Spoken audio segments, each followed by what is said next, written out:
So, you want to have your first conversation in Arabic? You are in exactly the right place. Over the next few minutes, we're going to break down the most essential greetings you need to know, from a simple hello all the way to asking how someone is doing. Look, the goal here isn't just about memorizing words. It's about giving you the confidence to actually use them. So let's start with the very first word you're going to need. Every conversation has to start with hello, right? Well, in Arabic, there are a couple of key phrases that are perfect for pretty much any interaction, and each one has its own beautiful meaning. The most common and respected greeting you'll hear is As-salamu alaykum. This is so much more than a simple hello. It's this beautiful wish that literally means peace be upon you. It's such a powerful way to start a conversation because it immediately shows respect and goodwill. And what's really cool about this greeting is that it has a built-in reply. It's like a call and response. If someone says As-salamu alaykum to you, the standard response is Wa alaykum as-salam, which means and upon you, peace. It's this perfect rhythmic exchange. Now, what if you want something a bit more casual? For a more all-purpose hello, you can use ahlan wa sahlan. This is a really warm and friendly greeting, kind of like saying hey or welcome. You're going to hear this one absolutely everywhere, from shops to cafes. Okay, so beyond a general hello, you'll probably want to add a little context. And just like in English, Arabic has specific greetings for the morning, the evening, and the night. For good morning, you say sabah al-khair. Now, the typical reply you'll get is sabah an-nur. You see that call and response pattern again? The reply is just so poetic. It literally means a morning of light. How lovely is that? And guess what? That same poetic pattern applies in the evening. You say masa al-khair for good evening, and you'll most likely hear back masa an-nur, an evening of light. It's a really beautiful system. And finally, when you're ready to say goodbye for the night, the phrase is Layla Saida, which just simply means good night. Okay, so you've said hello. The natural next step is, of course, to ask how they're doing.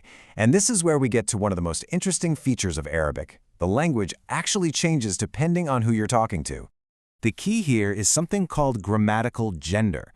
The phrase, how are you, changes just a little bit based on whether you're speaking to a man or a woman.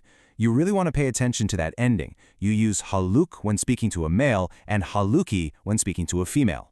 It's a small change in sound, but believe me, it's a very important one. So let's put it into practice. If you're speaking to a man, you'll ask, Kaifa haluka? Hear that ah sound at the end? And if you're speaking to a woman, you'll ask, Kaifa haluki? It's that simple, really. Haluk ah for a man, haluk e for a woman. You got this. So, how do you respond when someone asks you? Well, here are two essential phrases. To say I am good, you can use ana bikhair. Or, if you're not feeling so great, you can say ana lastu bikhair, for I am not feeling well. Let's imagine this as a real interaction. So he asks her, Kaifa haluki? And, well, just looking at her expression, she might reply, ana lastu bikhair. You can already see how just a few phrases can create a really meaningful exchange. Okay, one last important thing to know. The Arabic we've been learning is the formal, standard version.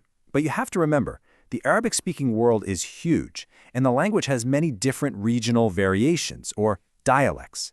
These variations are called dialects, which is really just a form of a language that's spoken in a specific place. The easiest way to think about it is like the difference between American, British, and Australian English. It's all the same language, just with a different flavor. For example, here's a great insider tip for you. If you're in Egypt, instead of Kaifa haluka, you'll almost always hear the informal izayak when asking a man, how are you? It's a perfect example of the incredible diversity you'll find within the language. Wow, we've covered a lot of ground. So now, let's put all the pieces together and actually map out what your first full conversation could look like. All right, here's the complete flow. Step 1, you greet with As-salamu alaykum. Step 2, you get the reply, Wa alaykum as-salam. Step 3, you then ask, Kaifa haluka, or Kaifa haluki. And step 4, they might respond, Ana bikhoyer. 4 simple steps, and boom, you've just had your first conversation in Arabic. You now have the tools, the greetings, the questions, and the answers to get started. The only question left is the one right here. Who will you have your first Arabic conversation with?